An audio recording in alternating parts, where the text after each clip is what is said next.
Hola, ¿qué tal chicos? Muy buen día tengan todos ustedes. El día de hoy les voy a hablar acerca del tema de proteínas, tema muy importante para el examen de admisión BUAP. El objetivo de nuestra charla va a ser que al finalizar la clase tendrás la capacidad de identificar la estructura, funciones, tipos y relevancia de las proteínas, así como su relación con el examen de admisión BUAP. Esta pequeña clase es rápida, nos sirve como repasos de las clases que ya hemos tenido en el curso. Muy bien, entonces vamos a comenzar. Vamos a hacer un comparativo en donde les voy a explicar la diferencia entre carbohidratos y proteínas de tal manera que ya tengamos la información mucho más aterrizada. Recuerden que cuando nosotros hablamos del monómero de los carbohidratos, nos referimos a los monosacáridos. Monosacáridos. Cuando te pregunten en tu examen de admisión cuál es el monómero de las proteínas, tú vas a decir que son los aminoácidos. Ahora, un monosacárido se va a unir a otro monosacárido, o sea, tú tienes, por ejemplo, una glucosa, se va a unir a otra glucosa a través de un enlace. El enlace con un monosacárido con otro se le llama enlace glucosídico. Pregunta de examen. Y el enlace que une un aminoácido con otro aminoácido, por ejemplo, valina, cisteína, este enlace se va a conocer como enlace peptídico. Muy bien, ahora, a nivel energético, un gramo de carbohidrato me va a dar 4 kilocalorías de energía y un gramo de proteína de igual manera me va a dar 4 kilocalorías de energía. Las principales funciones de los carbohidratos es la función energética. Recuerden que la glucosa es muy importante para nuestras células y también la función de reserva de energía. Que recuerden que en el cuerpo humano reservamos carbohidratos en forma de glucógeno, en el hígado y en el músculo. Por otra parte, las proteínas, sus principales funciones son funciones estructurales. De hecho, el principal nutriente o la principal macromolécula que forma parte del cuerpo humano son las proteínas, ¿vale? Bueno, entonces las proteínas son compuestos cuaternarios, es decir, están formados por cuatro elementos, que en este caso es carbono, hidrógeno, oxígeno, nitrógeno, el chon. Solamente para recordar, carbohidratos es carbono, hidrógeno, oxígeno, proteínas, carbono, hidrógeno, oxígeno y nitrógeno. La pregunta 2 dice, ¿cuál es el monómero de las proteínas? Pues el monómero de las proteínas son los aminoácidos. Ahora, resulta que en el cuerpo humano vamos a tener diferentes tipos de aminoácidos. En total tenemos 20. Y estos aminoácidos se van a dividir en aminoácidos esenciales y aminoácidos no esenciales. Los aminoácidos esenciales son aquellos que forzosamente vienen de nuestra alimentación, es decir, los debemos de consumir día con día. Los aminoácidos no esenciales son importantes, pero nuestro propio cuerpo humano los puede producir. Entonces, los no esenciales, nuestro cuerpo humano lo puede sintetizar. ¿De acuerdo? Muy bien. Aquí, solamente como para fines informativos, les puse los 20 aminoácidos que están en el cuerpo humano, los esenciales y los no esenciales. ¿Vale? Ahora, si les preguntaran en el examen cuál es la estructura molecular de un aminoácido, pues en el centro tenemos al carbono, por una parte tenemos al grupo carboxilo, por otra parte tenemos al grupo amino, tenemos hidrógeno y tenemos el grupo de cadena lateral que vamos a conocer como R.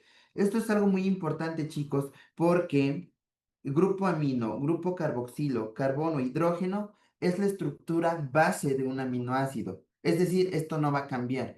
Lo que diferencia un aminoácido de otro aminoácido es el grupo de cadena lateral.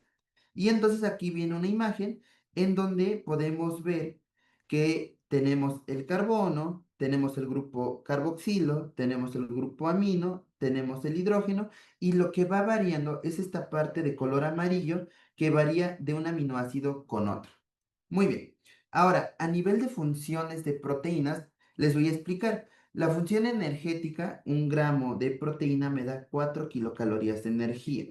La función estructural, tenemos varias estructuras corporales importantes en nuestro cuerpo humano. Músculos, piel, cabello, prácticamente todo nuestro cuerpo, la principal molécula que nos forman son las proteínas. Solo para poner algunos ejemplos a nivel de la piel, pues tenemos queratina, que la queratina es un tipo de proteína que va a estar en nuestra piel, va a estar en nuestro pelo y va a estar en nuestras uñas, de tal manera que la proteína pues es muy importante. Otra proteína importante que tenemos en el cuerpo humano es el colágeno, que el colágeno nos ayuda para tener una firmeza en la piel, pero también nos ayuda a formar cartílago, muy importante. Y pues entonces estamos viendo que la proteína pues es fundamental para nuestro cuerpo humano. A nivel de contracción, nosotros tenemos músculo y el músculo está formado principalmente por proteína. ¿Ok? Nuestra fibra muscular tiene una gran cantidad de proteína y especialmente hay dos proteínas que se encargan de la contracción muscular. Estas proteínas se van a conocer como actina y como miosina. Entonces, si te preguntaran cuáles son las proteínas encargadas de la contracción muscular, actina y miosina. A nivel de defensa, chicos, las proteínas juegan un papel muy importante porque los anticuerpos que tenemos en el cuerpo humano y que nos protegen contra infecciones, precisamente están formados de proteínas. Si tú no tienes proteína, no tendrías anticuerpos. En el cuerpo humano, los anticuerpos los vamos a conocer como inmunoglobulinas. Inmunoglobulinas. A modo de mnemotecnia, tenemos 5 inmunoglobulinas en el cuerpo humano: G, A, M, D y E.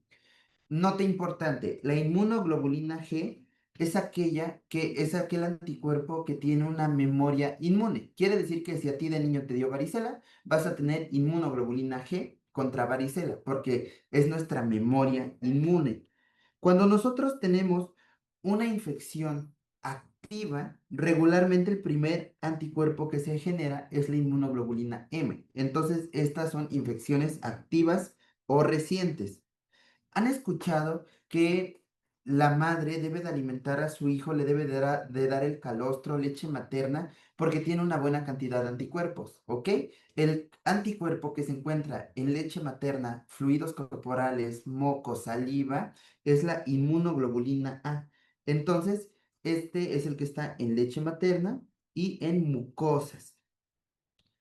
Finalmente, chicos, una función muy importante de las proteínas es la función transportadora. Resulta que en nuestra sangre tenemos unas células que transportan oxígeno que se conocen como eritrocitos.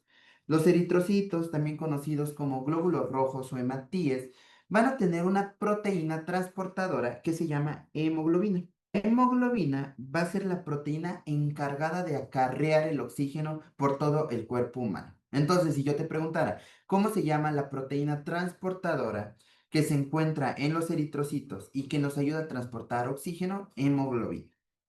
Ahora, esto lo vamos a ver con más detalle en un momento, pero las proteínas tienen una función biocatalizadora, es decir, una función de enzimas. ¿Qué hace una enzima? Una enzima es un tipo de proteína que nos ayuda a romper moléculas, a acelerar procesos metabólicos. Por ejemplo, ¿se acuerdan que cuando vimos el tema de carbohidratos, específicamente la leche tenía una azúcar que se llamaba lactosa? Tú tienes tu lactosa. La lactosa, acuérdense que se forma de la unión de glucosa con galactosa y aquí vamos a tener el enlace glucosídico. ¿Qué es lo que hace la enzima? Pues llega la enzima lactasa, la vamos a dibujar así como un Pac-Man, llega la lactasa y ¿qué hace la lactasa? Nos va a ayudar a romper el enlace glucosídico para que nosotros podamos absorber de manera aislada glucosa y galactosa. ¿De acuerdo? Entonces, las enzimas nos ayudan a romper moléculas y a acelerar procesos metabólicos. Muy bien. Ahora, respecto a la clasificación de proteínas, hay diferentes clasificaciones, pero si a ti te dicen, ok, tengo una molécula formada entre 2 y 10 aminoácidos, tú vas a decir que tienes un oligopéptido. Si tienes una molécula formada entre 10 y 50 aminoácidos, es un polipéptido. Y si tienes una molécula formada por más de 50 aminoácidos, a esto se le conoce como proteína. Entonces, una proteína ya es una molécula grande, es una molécula compleja formada por más de 50 aminoácidos.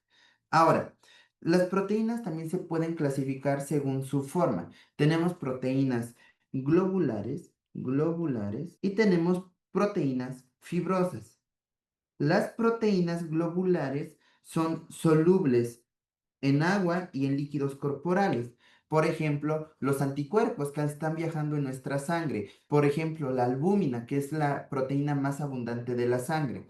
Ahora, las proteínas fibrosas son insolubles, son estructuras duras que nos ayudan como estructuras en nuestro cuerpo humano. Por ejemplo, la queratina que tenemos en nuestra piel.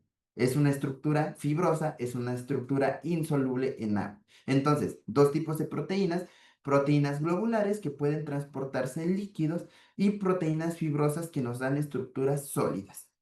Muy bien.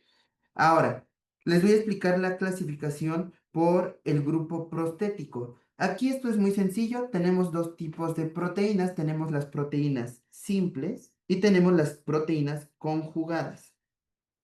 Las proteínas simples son aquellas moléculas que están formadas solamente por aminoácidos. Y las proteínas conjugadas son aquellas que tenemos aminoácidos, pero que también podemos juntar otra molécula. Por ejemplo, una glucoproteína, pues sería una proteína conjugada, porque tiene una parte de carbohidrato y una parte de proteína. Entonces, si tenemos una molécula formada simplemente por aminoácidos, diríamos que es una proteína simple. Muy bien. Ahora, lo más importante que quiero que sepan para su examen es que les pueden llegar a preguntar la clasificación de las proteínas según su estructura primaria, secundaria, terciaria y cuaternaria. La estructura primaria es cuando nosotros tenemos un aminoácido unido a otros aminoácidos de cadena lineal. Entonces, una estructura primaria es una estructura simple y es una estructura lineal. Una estructura secundaria es cuando esta unión de aminoácidos empiezan a girar, empiezan a unirse como si fuera una hélice. La estructura terciaria es cuando ya tenemos una gran cantidad de polipéptidos o ya tenemos una proteína y que esta proteína se hace como si fuera una bolita. Se conoce como una estructura globular. Y la estructura cuaternaria es como cuando tenemos muchas bolitas, cuando tenemos dos o más polipéptidos. Entonces, dos o más polipéptidos unidos, vamos a decir que es una estructura cuaternaria. Yo les puse aquí un ejemplo con queso, con quesillo. Muy fácil. Si tú tienes una hebra de queso, es una estructura lineal, simple, estructura primaria. Si tú tienes un quesillo medio enredado, es una estructura secundaria. Si tú tienes una bolita de quesillo, es una estructura terciaria. Y si tienes varias bolitas de quesillo, sería una estructura cuaternaria. Entonces, si yo les preguntara, ¿qué es más complejo? Pues una estructura cuaternaria. Si yo te preguntara, ¿qué es más simple? Una estructura primaria. Ahora, simplemente para que conozcamos esto, la proteína se puede desnaturalizar, es decir, pasar de una estructura compleja a una estructura más simple. Y esto es algo muy positivo a nivel metabólico porque nosotros podemos absorber mejor proteínas simples en lugar de proteínas muy grandes o complejas. Entonces, ¿qué es la desnaturalización de proteínas? Es cuando nosotros tenemos una proteína de una estructura compleja y mediante algunos estímulos como calor, cocción, agitación, temas mecánicos o temas físicos como el cambio de pH, pudiéramos desnaturalizar una proteína y hacer que sea mucho más simple. Por ejemplo, cuando nosotros tenemos una clara de huevo, en su estado puro, la clara es transparente, pero es una proteína compleja, es una proteína pesada, que si yo me como la clara cruda, pues a nivel digestivo me va a costar mucho trabajo absorberla. Pero cuando nosotros la calentamos, ¿qué sucede? La clara cambia su composición, pasa de ser transparente a ser blanca y ya se desnaturalizó la proteína. Muy bien. Ahora, para finalizar, les voy a platicar acerca de las enzimas. Las enzimas ya vimos que son moléculas que nos ayudan a romper otras moléculas, sirven como biocatalizadores y también son proteínas. Entonces la proteína tiene muchas funciones, funciones hormonales, funciones enzimáticas, funciones estructurales, tienen muchas funciones. Son los macronutrientes que más funciones tienen. Ahora, resulta, chicos, que hay dos teorías. Hay una teoría donde dice, ok, la enzima se une a su sustrato, vean, enzima sustrato, pero la enzima se adapta o cambia su forma para poderse unir. A este modelo se le conoce como modelo de encaje inducido o modelo de Koshland. en donde hay una adaptación. Imagínense que la enzima tiene dientitos. Vean cómo son estos dientitos irregulares. Y al momento que se une al sustrato, a una molécula, ¿qué sucede? Pues como que se adaptó y ya se formó el complejo enzima-sustrato. O sea, el objetivo es que se unan. ¿Qué hizo la enzima? Se adaptó. Este modelo se conoce como modelo de encaje inducido o modelo de Koshland. Por otra parte, tenemos el modelo de llave cerradura. Quiero que vean los dientitos de la enzima. Los dientitos parece que están hechos específicamente para el sustrato. A este modelo donde nos dice que la enzima se une a un sustrato de manera complementaria, como si estuviera hecha para ese sustrato, se conoce como modelo de llave cerradura o modelo de Fisher. Ahora, aquí simplemente les anoté algunos conceptos importantes, porque las enzimas pueden estar inactivas, pueden estar activas, pueden estar completas, pueden estar incompletas. Cuando nosotros tenemos una enzima, imagínate que tú tienes tu enzima, pero que esta enzima está dormida, todavía no tiene una función, se conoce como apoenzima. Ahora, imagínate que a esta enzima la voy a despertar. ¿Cómo la voy a despertar? Pues le puedo agregar una vitamina, le puedo agregar un mineral, le puedo agregar algo que haga que despierte esa enzima. Por ejemplo, algún cofactor, zinc, por ejemplo. Le pones zinc y se activa la enzima. ¿Ok? Entonces, los cofactores o coenzimas es la parte no proteica que nos ayuda a activar a la enzima. Y ya cuando nosotros tenemos a la enzima completa, activa, lista para ejercer su función, decimos que es una holoenzima, que sería una enzima completamente funcional. Muy bien, chicos. Y entonces aquí les voy a dejar algunas preguntas tipo examen. Fácilmente, ¿qué elementos químicos forman parte de la composición básica de las proteínas? Acuérdense que son cuatro, el chon. ¿De acuerdo? ¿Cuál es el monómero básico de las proteínas? Recuerden que son los aminoácidos. Número 3. ¿Qué tipo de enlace une a los aminoácidos de una cadena proteica? Acuérdense que es un enlace peptídico. Número 4. ¿Qué estructura de una proteína determina su secuencia lineal de aminoácidos? Acuérdense que si teníamos una hilerita de aminoácidos, era una estructura primaria. ¿Qué estructura está estabilizada por enlaces de hidrógeno en alfa hélices o láminas beta? O sea, que se giró e hizo una hélice. Era una estructura secundaria. Número 6. ¿Qué tipo de proteínas se encargan de funciones estructurales como el colágeno y la queratina? Acuérdense que son proteínas fibrosas. Número 7. ¿Qué fenómeno ocurre cuando una proteína pierde su estructura y función por cambios en el medio? Desnaturalización de proteínas, como cuando calentábamos la clara de huevo. Número 8. ¿Cuál es la principal función de la insulina como proteína? Acuérdense que la insulina es una proteína que tiene una función reguladora. ¿Por qué? Porque nos ayuda a regular la glucosa en la sangre. Número 9. ¿Qué proteína transporta oxígeno y dióxido de carbono en la sangre? Es la hemoglobina. Y número 10. ¿Qué aminoácido contiene un grupo sulfidrilo y participa en la formación de puentes disulfuro? Es la cisteína, chicos. La cisteína es un aminoácido muy importante porque se caracteriza porque tiene este grupo funcional y genera puentes. Muy bien. Preguntas sencillas de enzimas. Dice, ¿cuál es la parte proteica de una enzima que requiere un cofactor para ser funcional? O sea, la enzima dormida, acuérdense que es la apoenzima. Número 2. ¿Qué propiedad caracteriza la acción enzimática? Acuérdense que una enzima es altamente específica. Mi lactasa solamente rompe lactosa. Mi maltasa solamente rompe maltosa. Son específicas. 3. ¿Cuál es el nombre del complejo que se forma cuando una enzima se une al sustrato? Fácil, complejo enzima-sustrato. Número 4. ¿Qué función cumplen las coenzimas dentro de una reacción catalizada? Acuérdense que las coenzimas ayudan a la actividad, o sea, como que despiertan a la enzima. Y número 5, ¿qué enzima participa en la degradación de la sacarosa en fructosa, en glucosa y fructosa? Acuérdense, la sacarosa la rompe la sacarasa. Y muy bien, chicos, este fue el resumen de todo lo que tendrían que saber para su examen de admisión del tema de proteínas. Recuerden que todo esto lo vamos a ver en clase con más detalle, pero el objetivo de estos videos es que puedan repasar y llegar mucho más preparados. Que tengan un excelente día. Fue un gusto estar con ustedes. Gracias.